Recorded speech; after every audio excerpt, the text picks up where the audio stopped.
बायजूस के एक सीईओ मृणाल मोहित ने बायजूस छोड़कर अपना नया एआई ट्यूटरिंग स्टार्टअप अप्रियो लॉन्च किया और ये सब कुछ हुआ बायजूस के मैसिव डाउनफॉल के बाद। एक टाइम था जब बायजूस अपनी पीक वैल्यूएशन 22 बिलियन डॉलर तक पहुंच चुका था, जिसे दुनिया का सबसे बड़ा एटेक स्टार्टअप कहलाने लगा। लेकिन आज वही कंपनी अपने लॉसेस, डेट और कई लॉसूट्स के चक्कर में बैंक्रप्सी प्रोटेक्शन फाइल कर चुकी है। बायजूस के लॉसेस FY22 में ही 8,245 करोड़ तक पहुंच गए थे, जबकि रेवेन्यू सिर्फ 5,298 करोड़ का था। पेरेंट्स के फीस, रिफंड इश्यूज और अनपेड सैलरीज के कारण कुछ लोगों ने तो कंज्यूमर कोर्ट तक भी फाइल किया था। इससे एक चीज क्लियर होती है, अगर कोई एडटेक स्टार्टअप सस्टेनेबल और लॉन्ग टर्म ग्रो करना चाहता है तो सिर्फ ग्रोथ के लिए कैश बर्न करना सोल्यूशन नहीं है। उन्हें यूनिट इकोनॉमिक्स और रियल अर्निंग आउटकम्स पर फोकस करना पड़ेगा। और बायजूस ही नहीं, और कई एडटेक स्टार्टअप्स ने ये गलती रिपीट की है। जैसे व्हाइट हैट जूनियर, जिसे बायजूस ने ही 2020 में $300 मिलियन में एक्वायर किया था। उनका आइडिया सिंपल था, 6 से 18 ईयर्स के बच्चों को कोडिंग सिखाना है, लेकिन प्रॉब्लम एग्जीक्यूशन में थी। 13 से 18 ईयर्स के बच्चे फिर भी ठीक थे, लेकिन 6 से 12 ईयर्स के बच्चों को कोडिंग सिखाने का कॉन्सेप्ट पेरेंट्स के लिए अट्रैक्टिव था, लेकिन practically impossible for most of the kids. इसी में बच्चे एडिशन, मल्टीप्लिकेशन और कई बेसिक लॉजिक सीखते हैं, कोडिंग नहीं। फिर भी white hat junior 1 lakh rupees तक के कोडिंग कोर्सेज बेच रहा था।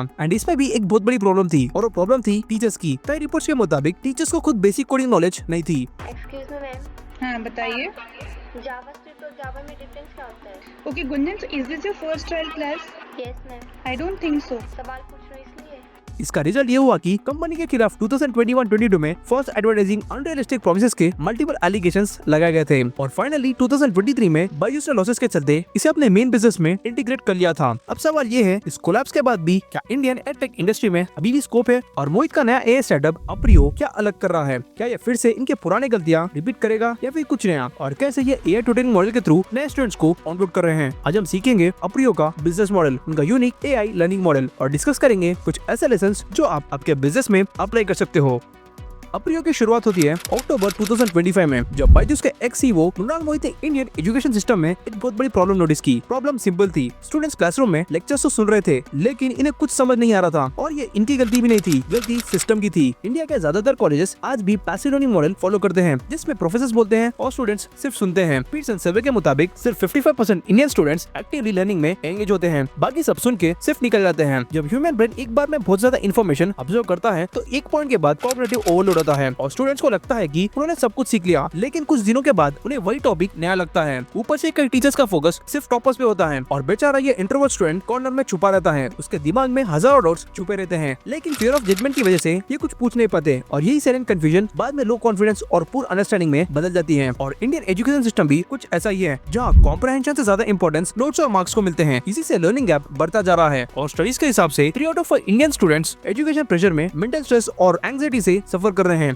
अब इससे तो एक चीज क्लियर थी कि इन स्टूडेंट्स को ट्यूशंस तो लेना ही था, लेकिन कुछ साल पहले बायजूस भी एक ट्यूशन स्टाइल में शुरू हुआ था। इसका एम था स्टूडेंट्स के डाउट्स को सॉल्व करना और इनके प्रॉब्लम्स को सिंप्लीफाई करना, और इसमें इन लोगों ने एनिमेशन का भी यूज किया ताकि बोरिंग कॉन्सेप्ट्स को भी इजीली समझ सके। जहाँ रविंद्र ने 2007 में मैथ्स क्लास शुरू किया, और धीरे धीरे उनकी यूनिक टीचिंग स्टाइल की वजह से स्टूडेंट्स उनके पास जुड़ने लगे, और 2015 में ये ऑफिशियली एक टेक स्टार्टअप बन गया था, जिसका नाम था बायजूस। शुरू में सब ठीक था, लेसन्स एंगेजिंग थे और स्टूडेंट्स को मजा भी आ रहा था, लेकिन यहीं से बायजूस का रियल गेम शुरू होता है। और ये गेम था सेल्स और रेवेन्यू का, जहां बायजूस का सेल्स पर्सन स्टूडेंट्स के घर आता और उनके पेरेंट्स के सामने उनसे डिफिकल्ट क्वेश्चंस पूछता, इतना टफ कि एक एवरेज स्टूडेंट इसका जवाब ना दे पाए। फिर ये पेरेंट्स को कन्विंस करते थे कि अगर आपका बेटा या बेटी बायजूस कोर्स लेंगे तो वो क्लास में टॉप करेंगे। सबसे पहले यहाँ पर डायग्नोसिस स्टेप होता है, जहाँ सेल्स पर्सन प्रूव करता है कि ये बच्चा इस पर्टिकुलर फील्ड में कितना वीक है, और फिर अर्जेंसी क्रिएट करते हैं कि अगर ये कोर्स नहीं लेंगे तो इनका बच्चा दूसरे स्टूडेंट से पीछे रह जाएगा। और मिडिल क्लास फैमिलीज भी अपने बच्चों के फ्यूचर के लिए प्रेशर में आकर ये कोर्स खरीद लेते थे, और बायजूस के प्लान्स भी कम नहीं थे। सब्सक्रिप्शन फीस 15,000 रुपीज से लेकर 70 to 80,000 रुपीज तक ये जाती थी। जो पेरेंट्स अफोर्ड नहीं कर पाते थे उनके लिए EMI ऑप्शन भी था, लेकिन कभी कभार पेरेंट्स सब्सक्रिप्शन फी कैंसिल करने के बाद भी EMI ऑटोमेटिकली कट होती थी। एंड रिफंड पॉलिसी भी इतनी कॉम्प्लिकेटेड थी कि पेरेंट्स प्लान से बाहर नहीं निकल पा रहे थे। पॉलिसी के मुताबिक कोर्स एक्टिवेशन के 14 दिन के अंदर पेरेंट्स कोर्स कैंसिल कर सकते थे और फुल रिफंड मिल सकता था, लेकिन कई पेरेंट्स ने रिफंड के लिए अप्लाई किया तो उनकी रिक्वेस्ट एक्सेप्ट की गई थी, लेकिन पैसे कभी नहीं मिले। अब यही केस देखिए, ये लुधियाना बेस्ड फैमिली ने अपने बच्चे के लिए 3 इयर्स हाइब्रिड ट्यूशन प्रोग्राम लिया था, और वो भी वर्थ 50,000 रुपीज का, जिसके लिए इन लोगों ने लोन भी लिया था, और पेरेंट्स ने 43,000 रुपीज पहले ही पे कर दिए थे। लेकिन जब कोर्स स्टार्ट हुआ तो 14 डेज के अंदर ही इन्हें ये कोर्स पसंद नहीं आया, और इन लोगों ने रिफंड के लिए अप्लाई किया, लेकिन बायजूस ने रिफंड में सिर्फ ₹1 का टोकन अमाउंट ट्रांसफर किया, और फुल पेमेंट कभी मिला ही नहीं। जिसके बाद ये केस कोर्ट में गया, और कोर्ट ने पेरेंट्स की साइड ली और बायजूस को उनका फुल रिफंड इनिशिएट करने का ऑर्डर दिया, with 43,287 rupees course fees, with 8% annual interest, with 10,000 rupees rupees mental distress compensation. एक एक्सट्रीम केस में तो एक पेरेंट को कानून अपने हाथ में ले लिया था। उन्होंने बायजूस से कोर्स के साथ एक हार्डवेयर डिवाइस भी लिया था,